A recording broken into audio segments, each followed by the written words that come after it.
بسم اللہ الرحمن الرحیم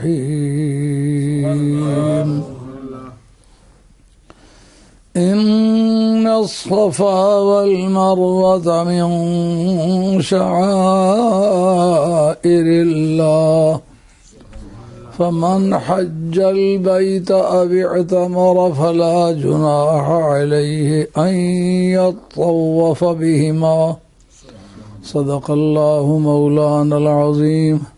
محترم حاضرین، ہم ایک ایسے دین کے حامل ہیں جس نے کبھی یہود و نصارہ کے بھی اعتراضات کو نظر انداز نہیں کیا۔ سبحان اللہ۔ دیکھا ان کا جو بھی اعتراض ہے، جو اس کا جواب بنتا ہے وہ جواب دیا جائے۔ چونکہ اس ملک میں میلاد النبی کی ایسی ابتدا جو پورے ملک پہ چھا جائے وہ میں نے کی ہے، اس لیے اس پر اگر اعتراضات ہوں تو بنیادی طور پر میرا اخلاقی فرض بنتا ہے کہ اس کا جواب میں دوں، چونکہ اس بارے میں ایک بڑے ذمہ دار عالم دین نے جو ہمارے ہی عقیدے کے ہیں، انہوں نے ایک بیان دیا ہے جو سوشل میڈیا پہ آیا ہے کہ سرگودے کے مقام پر یا بلوچستان کے علاقے میں کچھ ایسے میلاد ہوئے ہیں جہاں جلوسوں میں باجے بجے ہیں، ہارمونیم بجے ہیں، طبلے بجے ہیں، جھانجھ بجی ہے، چھینے کو ان کو اس کا لفظ نہیں آتا تو اور کو اور استعمال کیا ہے، چھینے کے لیے جھانجھ استعمال ہوتا ہے۔ ہاں، دلی کے لوگ کہا کرتے ہیں فلاں جھانجھی مولوی ہے، یہ پڑھا کچھ نہیں ہوتا، خوش آوازی کے ذریعے سے کام چلاتا تھا، اس کو لوگ وہ دلی والے کہتے ہیں جھانجھی مولوی ہے۔ تو اس طرح جھانجھ بجی ہے، چکچکی بجی ہے، کھڑتالوں کو کہتے ہیں چکچکی، یہ سازوں کے نام ہیں، پشنگ بجے ہیں، ہارمونیم بجا ہے، اللہ حضرت کے اور سرگودے علاقے میں کئی جلوس نکلا تو کسی پیر کے متعلق بڑی بدنما قسم کی روایت انہوں نے بیان کی ہے کہ جوان عورتوں نے اگر کسی سے ایکسچینج کیے ہیں، پیر نے ان کے بوسے لیے، انہوں نے پیر کے بوسے لیے ہیں، تو اس لیے یہ قابل اعتراض بن گیا۔ تو میں قرآن مجید کی ایک پرانی تاریخی فائل نکال کے اس پر گفتگو کر رہا تھا میلاد شریف والے دن کہ وقت اختتام پذیر ہو گیا، جب لوگ جانے کے لیے بےتاب ہوں اس وقت میں بات کرنے کے لیے انہیں مجبور کروں تو پھر یہ مناسب نہیں لگتا۔ البتہ وہ مضمون ہے کہ جس کو آپ ذہن میں رکھ لیں، یاد کر لیں، اگر آپ کو کسی وقت وہ بات پیش آئے تو آپ اس کو آنسر کر سکیں۔ اور وہ یہ جو میں سیڈیاں اس وقت تیار کروں گا، دوستوں کو چاہیے کہ اپنے اپنے طور پر خرید کے گھر میں بیوی بچوں کی موجودگی میں 20 مرتبہ ان کو سن لیں تاکہ آپ کو ازبر ہو جائے، ذہن پہ حاضر ہو جائے۔ دیکھیں یہ ان کا اعتراض ہے، ان کا میلاد شریف نہ فرض ہے، نہ واجب ہے، نہ سنت ہے، زیادہ سے زیادہ یہ شعار ہے، اہل سنت کا شعار ہے، یعنی علامت ہے۔ اس کے جواب میں عرض کروں گا کہ اگر سنت نہیں ہے تو جلوس سنت نہیں ہے، میلاد کا جلوس، نفس جلوس سنت سے ثابت ہے۔ سبحان اللہ۔ تو جس چیز کی اصل قرآن و حدیث میں ثابت ہو اس کو کہنا یہ کہیں بھی نہیں ہے، یہ غلط ہے۔ یہ کہنا چاہیے کہ میلاد شریف کے نام سے جلوس نہیں نکالا گیا، یہ بات واقعی ایسے ہی ہے، لیکن جلوس سرکار کے دور میں ہوا ہے، اس کی مثالیں میں اکی دکے پیش بھی کی ہے اور آئندہ بھی انشاءاللہ اس کو پیش کروں گا۔ لیکن شعار کے طور پر، علامت کے طور پر، جیسا کہ ایوب کے زمانے میں الیکشن ہوا، اس میں ایوب کا جو الیکشن تھا وہ گلاب کا پھول تھا، اور فاطمہ جناح کے الیکشن کی جو علامت تھی وہ لالٹین تھی۔ یہ دو چیزیں تھیں، ان کو کہتے ہیں شعار، علامت۔ یہ اس دھڑے کا ہے، وہ اس دھڑے کا ہے، جس طرح کی علامت کو استعمال کرو یہ اس دھڑے کا اعلان ہے۔ یہ بھی از قسم شعار ہے۔ پہلی مرتبہ اسلام میں جو شعار مقرر ہوئے وہ بدر کی جنگ میں ہوئے، احد کی جنگ میں ہوئے۔ ان میں جتنے بھی شعار مقرر ہوئے احد احد ایک ایک یہ اللہ کی وحدانیت کے متعلق ہے. دوسروں میں بھی جو شعار مقرر ہوئے وہ اللہ تعالیٰ کی وحدانیت کے متعلق تھے. اس کی وجہ کیا تھی؟ اس کی وجہ یہ تھی کہ جنگ ان سے ہو رہی ہے جو اللہ کے ایک ہونے کے منکر ہیں. اللہ کے ہونے کے بارے میں تو اتنے فراغ دلے تھے کہ 360 کو خدا ماننے میں دقت نہیں تھی تو ایک کو ماننے میں کیا دقت تھی. لیکن تمیز نہیں ہو سکتی تھی. کہا ہم وہ ہیں جو صرف ایک اللہ کو اللہ مانتے، باقی کسی کو نہیں مانتے. اب جس طرح کے منکر تھے، جس طرح کا دور تھا، اسی طرح کا شعار تھا.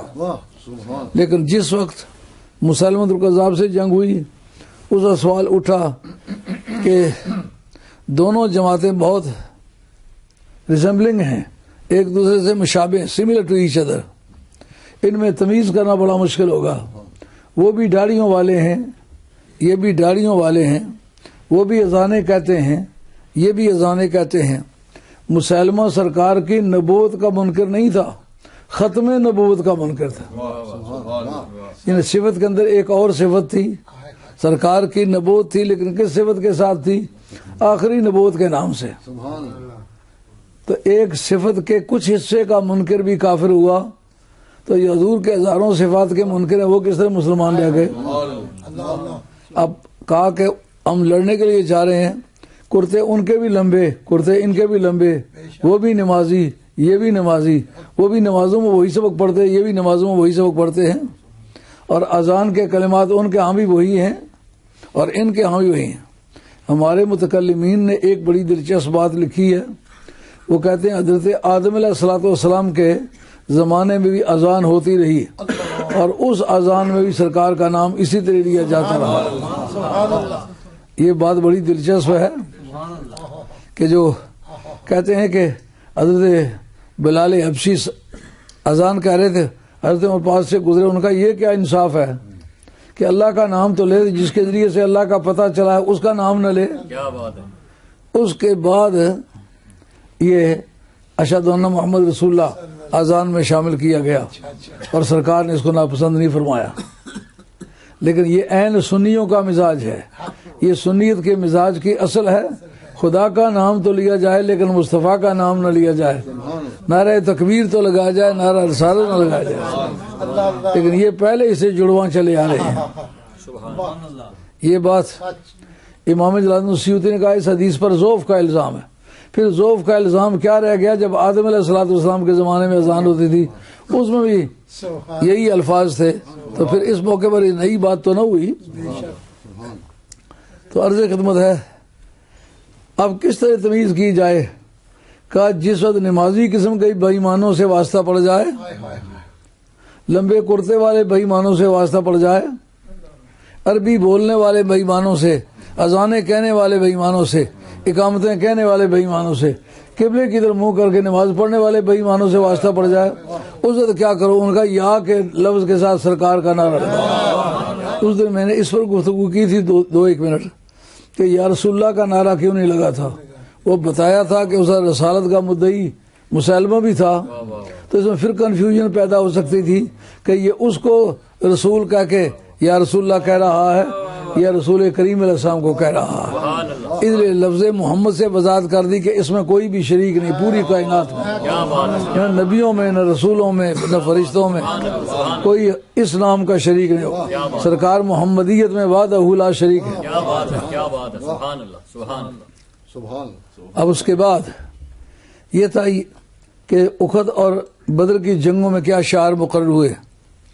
یہ وہ تو حضور کے عہد میں تھے، یعنی جس طرح کے منکروں سے واسطہ پڑے ان سے تمیز کرنے کے لیے.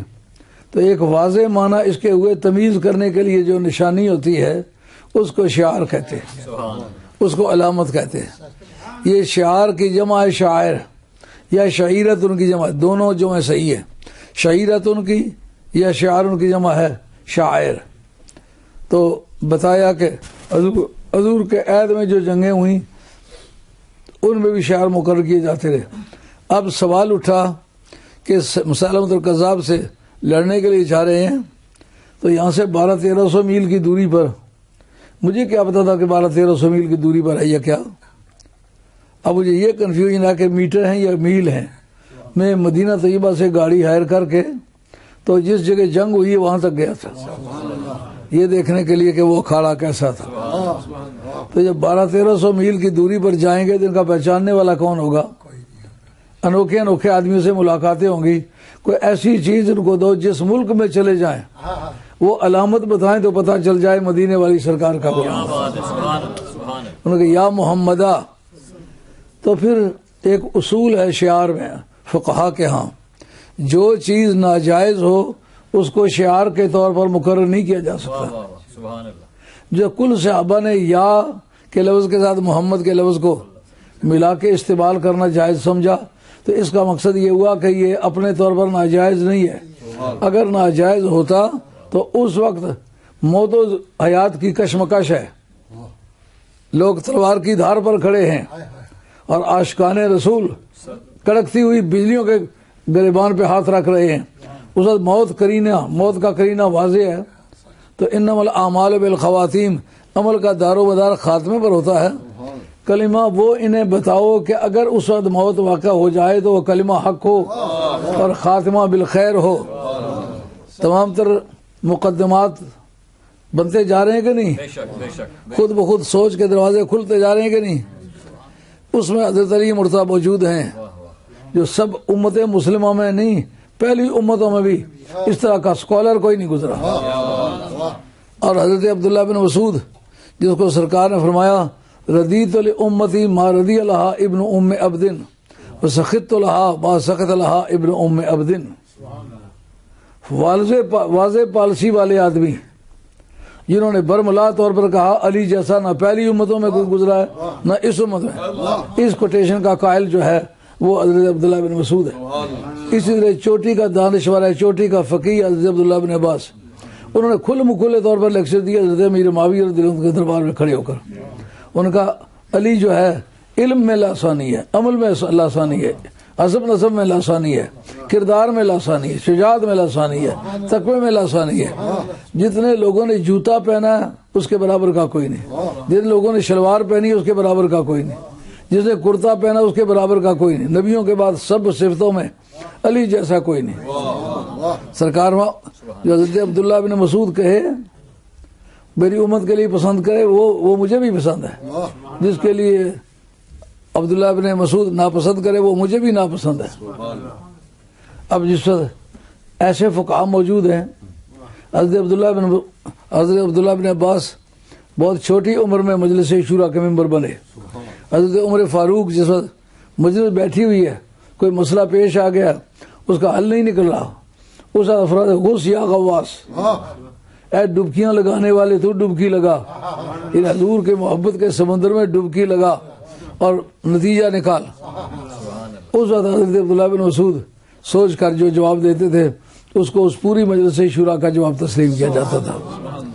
یہ چوٹی کے صحابہ جو ہیں وہ 4 صحابہ جن کا اختلاف پوری امت میں اختلاف ہے، جس پر وہ اتفاق کر کے امت کا کوئی بندہ اس پر اختلاف نہیں کر سکا.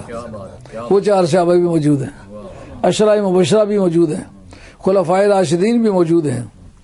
اس موقع پر یہ جب کہا گیا کہ یہ تمہارا کوڈ ورڈ ہونا چاہیے یا محمدہ، تو یہ شعار ہوا نا. کیا مطلب یہ نعرہ لگائے تو اپنا ہے، یہ نعرہ نہ لگائے تو ڈس کر دو. کیا مطلب نکلا؟ اپنے اور بیگانے کی تمیز کے لیے جو علامت مقرری اس کا نام ہے شعار. جب یہ مانتے ہو میلاد جو ہے یہ شعار ہے اہل سنت میں سے، اہل سنت کے شاعر میں سے تو ایک. اس کو اگر آپ نے شاعر مقرر کر لیا ہے تو پھر اس پر اعتراض کیا ہے؟ اس سے آگے چلو. اس سے اگلی بات، جس وقت یہ طے ہو گیا اس وقت کسی صحابی نے، کسی خلیفہ نے، کسی عشرہ مبشرہ کے کسی ممبر نے، ان 7 صحابہ نے جو فقہائے مدینہ تھے ان میں سے کسی نے اختلاف نہ کیا، علی مرتضیٰ نے اختلاف نہ کیا. تو طے ہو گیا نا کہ دور سے سرکار کو پکارنا. اگر 1300 میل ہے یا کلومیٹر ہے مدینہ شریف سے تو جن کا مزار مبارک مدینہ شریف سے دور تو ہیں لیکن وہاں سے پکارنے کو منع نہیں قرار دیا. اور مزے کی بات ابن قیم نے ایک کتاب لکھی ہے جس میں اس پر بحث کی ہے کہ کیا نبی کریم علیہ السلام دور سے بھی سنتے ہیں نہیں؟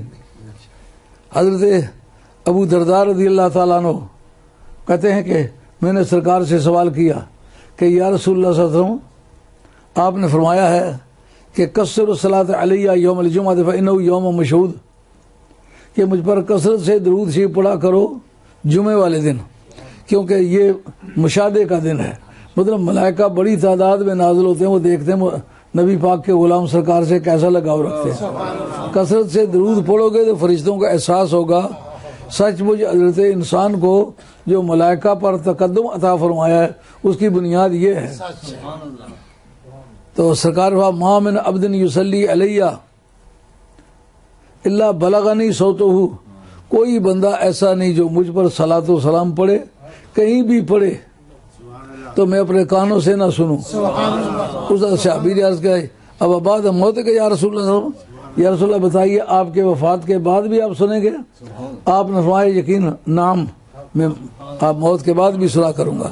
فرمایا سرکار نے کہ اللہ کریم کی ذات پاک نے یہ فیصلہ کیا، حرم اللہ علی الارض ان تاکل اجساد الانبیاء، اللہ تعالیٰ نے زمین پر حرام کر دیا کہ وہ نبیوں کی باڈیوں کو کھائے۔ اس کا مطلب انہی کانوں سے سنتا ہوں، چونکہ یہ کان سلامت رہیں گے اس لیے مجھے سننے میں کوئی دقت نہیں۔ تو یہ بھی طے ہو گیا سرکار کو دور سے پکارنا بھی درست ہے اور سرکار کا سننا بھی ثابت ہے۔ اب جناب اتنے دور سے پکارنے کے بارے میں اجماع امت ہو گیا کہ نہیں ہو گیا؟ جتنے مجتہدین ہیں ایک بھی غیر حاضر نہیں تھا اور ایک نے بھی اعتراض نہیں کیا، اجماع کی کیا تعریف ہے؟ جتنے مجتہدین وقت ہیں ان میں سے کوئی بھی اعتراض نہ کرے اور بول کے کہے، عمل کرنا شروع کر دے، اس کو کہتے ہیں اجماع نصی تام، یعنی ایسا اجماع جو بول کے کیا گیا اور مجتہدین نے ایک شخص نے بھی انکار نہیں کیا، وہ دلیل قطعی ہے، اس کا منکر کافر ہے۔ اب مجھے بتاؤ جو یا رسول اللہ کا انکار کرتے ہیں آپ کس کھاتے میں ہیں؟ اس پر یہ بات طے ہو گئی کہ دور سے سرکار کو پکارنا بھی درست ہے، اور خلیفہ اول برحق حضرت ابوبکر صدیق رضی اللہ عنہ کی ذات پاک کی چیئر میں یہ مجلس ہوئی اور انہوں نے بھی اس کی تائید کر دی، تو ثابت ہوا تمام صحابہ کرام کا اس پر اجماع نصی تام ہے، پورے صحابہ کا بول کے اس سے اتفاق کرنا ثابت ہے۔ اب رہ جاتی ہے بات یہ کہ کسی نے شعار میں کوئی ایسی کمی بیشی کر لی ہے جو قابل اعتراض ہے، جس کو شریعت قبول نہیں کرتی، اس کی مثال وہ دیتے ہیں جیسا میلاد شریف اہل سنت کے شاعر میں سے ہے، اس میں لوگوں نے ڈھول بجانے شروع کر دیے، اس میں لوگوں نے باجے بجانے شروع کر دیے، عورتیں جو ہے وہ بے حجابانہ ڈانس کرتی ہیں اور ان کا جو مذہبی پیشوا ہے وہ ان کو کسنگ کرتا ہے، وہ اس کو کسنگ کرتی ہیں۔ یہ باتیں اگر شعار میں شامل ہو گئی ہیں اس کا جواب سنو۔ جس وقت یہ طے ہو گیا کہ صفا مروہ دونوں اللہ تعالیٰ کے شاعر میں سے ہیں، پھر سوال اٹھتا ہے اس موقع پر کہ اس میں کیا تبدیلی ہوئی تھی؟ اس میں تبدیلی یہ ہوئی تھی کہ ایک جوڑے نے کعبہ شریف کے اندر بدکاری کی تھی، عورت کا نام تھا نائلہ اور مرد کا نام تھا اساف۔ انہوں نے دیکھا کہ بدکاری کے وقت کوئی بندہ آئے تو بے کیفی کا سما ہو جاتا ہے، خطرہ بھی پیدا ہو جاتا ہے، اس لیے بہتر یہ کہ کعبہ شریف کے اندر بدکاری کریں کیونکہ اندر کوئی جاتا آتا نہیں ہے۔ اللہ تعالیٰ نے پھر اس جگہ کے تقدس کی وجہ سے سزا زیادہ سخت کر دی۔ یہ سیویرٹی آف پنشمنٹ ہے، یہ گریویٹی آف کرائم سے تعلق رکھتی ہے۔ جتنا جرم جو ہے سنگین ہو جائے اتنی سزا جو ہے وہ سنگین ہو جاتی ہے۔ ان کو صرف کوئی عذاب نہیں دیا بلکہ ان کی شکلیں وہی رہیں لیکن وہ پتھر میں تبدیل ہو گئے۔ تو لوگوں نے عبرت کی غرض سے صفا پہ مرد کو رکھ دیا، اساف کو، اور نائلہ کو رکھ دیا مروہ پہ۔ اب جس وقت اسلام آیا، جیسے دور حاضر میں لوگوں نے یہ سوچنا شروع کر دیا کہ یہ ہے تو شاعر اہل سنت میں سے ہے لیکن اب اس میں بہت ساری برائیاں شامل ہو گئی ہیں، لہذا اب اس کو جاری نہیں رکھنا چاہیے۔ یہ بات آج نہیں پیدا ہوئی، اس سے پیشتر بھی مدخل ابن حاج میں ایک شخص فاقیہانی ہے مالکی مذہب کے، انہوں نے بھی اس سے ملتا جلتا فتویٰ دیا تھا. اس وقت پھر علماء ربانی نے ان کا پیچھا کیا تھا. تو اس موقع پر جواب اس کا یہ ہے کہ جب اسلام آیا تو اسلام نے کفر کے نشانات بھی مٹائے اور کفر کی علامتیں بھی مٹائیں. اب صحابہ کرام عرض کرتے یا رسول اللہ صلی اللہ علیہ وسلم اب ہم صفا مرفع پر نہیں جاتے. کہ نہ جانے کی کیا وجہ ہے؟ کہا وہاں بت پرستی ہوتی رہی ہے. کہا اگر اچھی جگہ پر اچھے کسی عمل میں کوئی برا عمل شامل کر لیا جائے تو اس برائی کو دور کرنا چاہیے، اس اچھے عمل کو دور نہیں کرنا چاہیے. بات ٹو دی پوائنٹ ہے کہ نہیں؟ دماغ کو اپیل کرتی ہے کہ نہیں کرتی؟ یعنی صفا مروہ اللہ تعالیٰ کی نشانیوں میں سے تھے کہ کبھی سیدہ حاجرہ یہاں سے گزری ہیں. اس پر تھوڑا سا غور کرنے کی ضرورت ہے. حضرت ابراہیم علیہ السلام بھی دوڑے کہ نہیں دوڑے؟ آدم علیہ السلام کے زمانے سے حج شروع ہوا ہے اور کعبۃ اللہ جو ہے طوفان نوح میں وہ تصور کی نظر ہو گیا تھا، لیکن پھر ابراہیم علیہ السلام نے دوبارہ اسی کعبے کو بحال کیا. اذ یرفع ابراہیم القواعد من البیت و اسماعیل. قرآن نے کہا جو بنیادیں مٹ گئی ہوئی تھیں تو ابراہیم نے ان بنیادوں کو اٹھایا. معلومہ کعبے کے نشانات باقی تھے. اب یہ جو صفا مروہ کے درمیان دوڑنے کا کام ہے آدم علیہ السلام نے کیا؟ ہرگز نہیں کیا. تحقیق یہ ہے کسی نبی کسی رسول نے نہیں کیا. پہلی مرتبہ کس نے کیا؟ پہلی مرتبہ کیا جناب سیدہ حاجرہ نے. وجہ کیا تھی؟ ایک یہ کنفیوژن ہے، اس کو دور کریں. وہ کیا کہ نبی کے صرف پیدائش کے وقت کا نام میلاد نہیں ہے، بلکہ اس کے بچپنے کے تمام تر واقعات، اس کی تعلیم تربیت کے واقعات، اس کی پرورش کے واقعات، اس کی بیماری علالت کے واقعات، اس کی برکتوں کا ذکر. وہ جب تک کہ وہ جوانی کو پہنچ کر کے نبوت کے منصب کو سنبھالتا نہیں، اس وقت تک لگاتار جو واقعات ہیں وہ میلاد کے زمرے میں آتے ہیں. تو جناب سیدہ حاجرہ وہاں کیوں دوڑ رہی تھی؟ نبی کا میلاد تھا. وہ نبی کی ولادت کے بعد کے واقعات ہے. دودھ چھاتیوں میں نہیں تھا. اب دودھ کس طرح موجود ہو؟ ماں کے پیٹ میں کچھ ہو تو چھاتیوں میں دودھ ہو. اب جب ماں کے پیٹ میں کچھ نہیں تو دودھ کہاں سے آئے؟ تو اس کی تلاش میں نکلی. وہ جو دوڑ لگائی ہے اس بےتابی میں لگائی ہے کہ میرا بیٹا میں جنگل کی تنہائی میں لٹا کے آئی ہوں کہ میں جلدی جلدی تلاش کروں. اٹھا کے چلوں تو دقت ہوگی، بچے کو خام خواہ ایگزرشن ہوگی. اس سے بچنے کے لیے بیٹے کو ایک جگہ لٹا دیا. اس کے میلاد کے واقعے کو، حالات کو اور اس کے ویئر اباؤٹس کو سجانے کے لیے یا کامیاب بنانے کے لیے میں کوشش کر رہی ہوں. دوڑ کے وہاں سے گزری تو یہ میلاد کی دوڑ ہے. کیا بات ہے، کیا بات ہے، سبحان اللہ، سبحان بات خیال میں آئی ہے؟ یہ تو وجہ بتائیں. اور لاکھوں لوگ دوڑے ہیں، کسی کی دوڑ کو سنت قرار دیا گیا؟ کیا بات، واہ واہ. اس جگہ سے ابراہیم علیہ السلام بھی دوڑ کے گزرے کہ نہیں گزرے؟ کہا اے سیدہ حاجرہ تو کیا یاد رکھے گی، تیرا بیٹا ہی صحیح مگر ہے تو نبی، ہے تو رسول. اس کے کاز کے لیے دوڑ لگا رہی ہو. اب ہم تمہیں ایک راستہ بتاتے ہیں. صفا پہ مروہ پہ کھڑی ہو کر کے ادھر دیکھا بیٹا ایڑیاں رگڑ رہا ہے. یہ بھی میلاد کا حصہ ہے.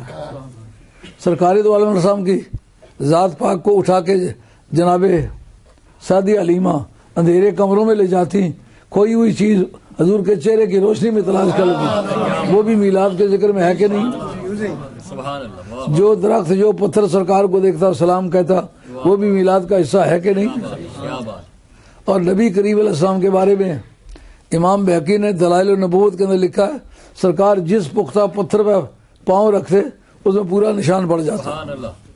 جبکہ ریت پر پاؤں رکھتے تو نشان نہ پڑتا. کا ریت پر نشان نہ پڑے، نرم زمین پر نشان نہ پڑے، پختہ پتھر پہ نشان پڑے.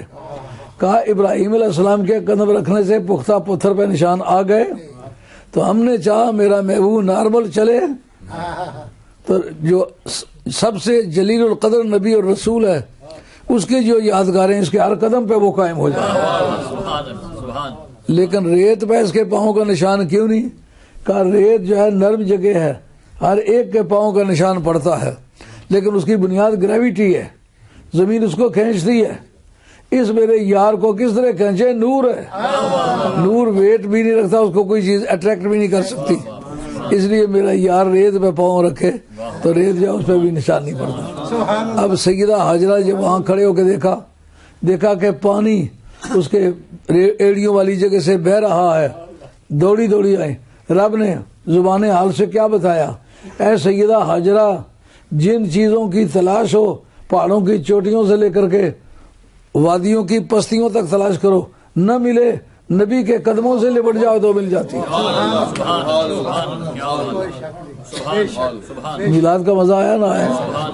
اب جو اس میں غلط چیز تھی، اب صحابہ کا اعتراض تھا جناب یہاں بت پرستی ہوتی رہی ہے، فرمایا اگر برے کام کی وجہ سے کوئی اچھی جگہ، اچھا وقت، برکت والی ادائیں بری سمجھے جائیں تو پھر بتاؤ جتنا کعبے میں بتوں کی پوجا ہوئی ہے اتنی صفا مروہ میں تو نہیں ہوئی، وہاں تو صرف گنتی کے 2 بت رکھے ہوئے تھے، 360 بت کعبے شریف کے اندر تھے۔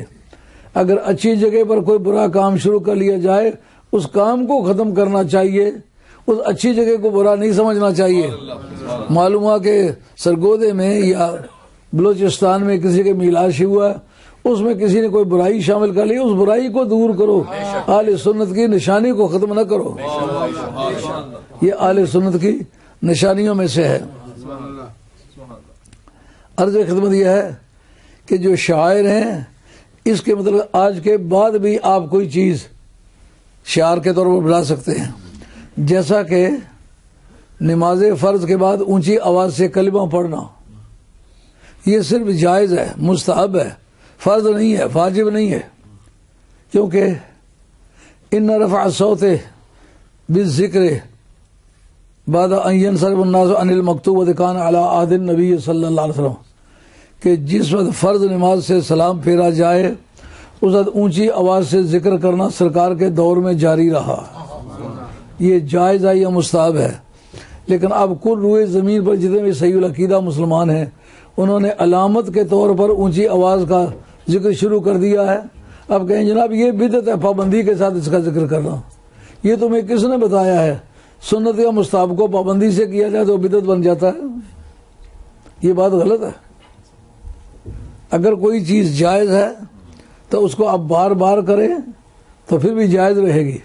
علامت کے طور پر مقرر کر لیں، علامت بعض وقت علامت شعار جو ہے وہ فرض ہو جاتا ہے جب اس کے بغیر تمیز نہ ہو سکے، جیسا اس وقت غیر ملکوں میں آپ جاتے ہیں نماز پڑھتے ہیں، محراب بھی کوئی نہ ہو، مینار بھی کوئی نہ ہو، تو آپ کس طرح پہچان کریں گے کہ یہ مندر ہے، گرجا ہے، یہ سنیگاگ ہے، یہ کیا چیز ہے؟ تو جس وقت اس کے پیچھے محراب بھی ہو، اوپر مینار بھی ہو، آپ کو پتا کہ اس شکل کی کوئی عمارت مسلمانوں کے سوا کوئی نہیں بناتا، تو اب اس کی پہچان کے ذریعے سے کیا کرے گا؟ فرض نماز کا وقت ہے جو جا رہا تھا، اب اس نشانی سے آپ نے مسجد پہچان لی، مسجد میں جا کے آپ نے نماز پڑھ لی، اب کیا کام آپ نے کیا ہے؟ فرض کیا ہے۔ کس کے ذریعے سے کیا ہے؟ محراب کے ذریعے سے کیا ہے، میناروں کے ذریعے سے کیا ہے۔ دونوں جو تھے یہ صرف علامت تھے، فرض واجب نہیں تھے۔ حضور کے زمانے میں محراب نہیں تھا، خلفائے راشدین کے زمانے میں محراب نہیں تھا، اسی طرح جو مسجدوں کے مینار ہیں سرکار کے زمانے میں بھی، خلفائے راشدین کے زمانے میں بھی نہیں تھے، بعد میں بنائے گئے۔ اس کا مقصد یہ ہے کہ مسلمان کسی وقت بھی کسی جائز کام کو اپنی جماعت کے علامت کے طور پر استعمال کر سکتے ہیں، اور جگہ جگہ یہ بات قرآن مجید میں مذکور ہے۔ مثلا قرآن مجید نے کہا وَالْبُدْنَ جَعَلْنَاهَا لَكُم مِّن شَعَائِرِ اللَّهِ، سورہ حج ہے۔ فرمایا یہ جو بدنہ ہے نا، اس کو ہم نے تمہارے لیے اللہ کے شاعر میں سے، اللہ کے نشانیوں میں سے بنایا۔ اب جناب بدنہ کس چیز کو کہتے ہیں؟ ائمہ اربعہ کے نزدیک کچھ اختلاف کے ساتھ یہ جو 4 پاؤں والے بڑے جانور ہیں جس میں 7 حصے ہوتے ہیں، ان میں سے کسی جانور کو قربانی کے لیے سلیکٹ کر لیا جائے تو وہ بدنہ ہے۔ اب جس وقت آل مدینہ مدینہ شریف سے چلے، وَالْبُدْنَ جَعَلْنَاهَا لَكُم مِّن شَعَائِرِ اللَّهِ وَلَكُمْ فِيهَا خَيْرٌ، کہا یہ جو جانور کو تم نشانی ڈالتے ہو نا، اس کو شاعر اللہ کیوں کہا کہ اس پر نشانی لگاتے ہیں، اس کے گلے میں ایک چیتڑا ڈال دیتے ہیں یا اونٹ کے کوہن پر زخم کر دیتے ہیں، اس پر کوئی علامت لگا دیتے ہیں، جس سے یہ پتہ چلتا ہے یہ حاجیوں کی قربانی ہے اور بارگاہ رسالت مآب میں جا رہی ہے، جہاں سے سرکار چلے تھے، جہاں سے سرکار نے ہجرت فرمائی تھی، اور سرکار دو عالم السلام کی وجہ سے ہی مکے والا قبلہ جو ہے اس کو کعبہ کو قبلہ بنایا گیا تھا۔ تو یہ سب کارنامہ انہی کا ہے، اس لیے ادھر منہ کر کے یہ جا رہا ہے۔ اب نشانی لگ گئی، اللہ کریم فرمایا کہ بدنا کو ہم نے تمہارے لیے اللہ کی نشانی بنایا ہے۔ اونٹ آپ کا ہے، گائے آپ کی ہے، آپ نے ابھی اس کو خریدا ہے، پیشاب اس کے بدن پر لگا ہوا ہے، آپ نے اس کو غسل نہیں کرایا، وضو نہیں کرایا، گائے ہے، لیکن آپ نے صرف نشانی لگا دی ہے کہ یہ ادھر جا رہا ہے۔ یہ وجہ ہے قادری قادریت کی نشانی، نقشبندی نقشبندیت کی نشانی، چشتی چشتیت کی نشانی، سہروردی سہروردیت کی نشانی لگا کے اپنے آپ کو ایک جماعت میں فکس کرتے ہیں۔ تو اگر ایک جانور ادھر منہ کر کے چلے تو اس کی حیثیت بدل جاتی ہے، تو جس وقت کوئی آدمی آل اللہ کی جماعت میں فکس ہو کر اس طرح پوری توجہ دے دے تو پھر ظاہر ہے کہ بندہ ویسے بھی اشرف المخلوقات ہے۔ وَلَكُمْ فِيهَا خیر، اللہ کے نوازے اس جانور میں تمہارے لیے خیر ہے، وہ بدنا ہے، اللہ کی نشانیوں میں سے ہے۔ یار کو اللہ کی طرف سے آیت آئی ہے اس کی اللہ کی نشانی ہونے کے بارے میں، فرمایا قیامت تک تم کرتے چلے جاؤ، یہی آیت کافی ہے اس کے لیے، نئی آیت نازل ہونے کی ضرورت نہیں۔ آیت حضور پر کی ذات پر ختم ہو گئی، آخری وحی حضور پر ہوئی ہے، اس کے بعد قیامت تک کوئی وحی ہونے والی نہیں۔ جتنے وحی کے دعوے دار ہیں سب جھوٹے، ان میں سے وحی کسی پر نہیں ہوئی، سرکار پر آخری وحی ہوئی ہے، اس کے بعد کوئی وحی نہیں ہوئی۔ اب یہ جانور کو شاعر اللہ میں سے مقرر کر دیا، حالت بدل گئی کہ نہ بدل گئی؟ اور اس کے بارے میں قرآن مجید نے کہا مَن يُعَظِّمْ شَعَائِرَ اللَّهِ سبحان اللہ، فَإِنَّهَا مِن تَقْوَى الْقُلُوبِ۔ اللہ کے نشانیوں کی تعظیم کرنا یہ دل کا تقویٰ ہے، وہ گائے ہے، آپ نے خود بیچی ہے، اب جس قافلے کے ساتھ چلی آپ اس کی تعظیم کرنے کے پابند ہیں۔ میں یعظم شاعر اللہ کا، باقی نماز بدن کا تقویٰ ہے، روزہ بدن کا تقویٰ ہے، اور حج بدن کا تقویٰ ہے۔ دل کا تقویٰ کیا ہے؟ کہ جو اللہ کی نشانیاں ہیں، یعنی خانقاہیں ہیں، درگاہیں ہیں، شہادت گاہیں ہیں۔ آج ایک طبقہ کہتا ہے کربلا شریف کیوں جاتے ہو؟ وہ شہادت گاہ حضرت امام علی مقام، دوش رسول کا شاہ سوار اس سرزمین پہ تڑپا ہے، جس آدمی کو دیکھ کے ساری زندگی سرکار نے پیار کیا ہے، نماز کی حالت میں سرکار کے اوپر بیٹھ گیا۔ کوئی آدمی نماز کی حالت میں خارج الصلاۃ کی پیروی کرے، اس کی دلجوئی کرے، نماز ٹوٹ جاتی ہے۔ کیا وجہ؟ حضرت نبی کریم علیہ السلام کی نماز کیوں نہیں ٹوٹی؟ اس لیے نہیں ٹوٹی، اوپر وہ بیٹھا ہوا ہے جس کا نماز کے اندر ذکر کر رہا ہے۔ کیا بات ہے، سبحان اللہ، اللہم صلی علی محمد وعلی آل محمد۔ سبحان اللہ، سبحان نماز کے اندر جس کا ذکر کیا جائے نماز نہ ٹوٹے، وہ اوپر بیٹھا ہوا کیا بات ہے؟ کیا بات، کیا بات، یہ شاعر اللہ میں سے ہے۔ اور جس جگہ سرکار بیٹھے ہیں، مثلا ایک کنواں تھا قبا میں، جہاں سرکار بیٹھے ہوئے تھے اور پاؤں کنویں میں لٹکائے ہوئے تھے۔ حضرت عثمان غنی رضی اللہ تعالیٰ عنہ آئے تو سرکار نے فوراً پاؤں نکال لیے اور کپڑا ڈھانپ لیا۔ سرکار کے صحابہ نے عرض کیا اتنے صحابہ بیٹھے ہوئے تھے تو آپ نے ایسا نہیں کیا، حضرت عثمان کی وجہ سے کیوں کیا؟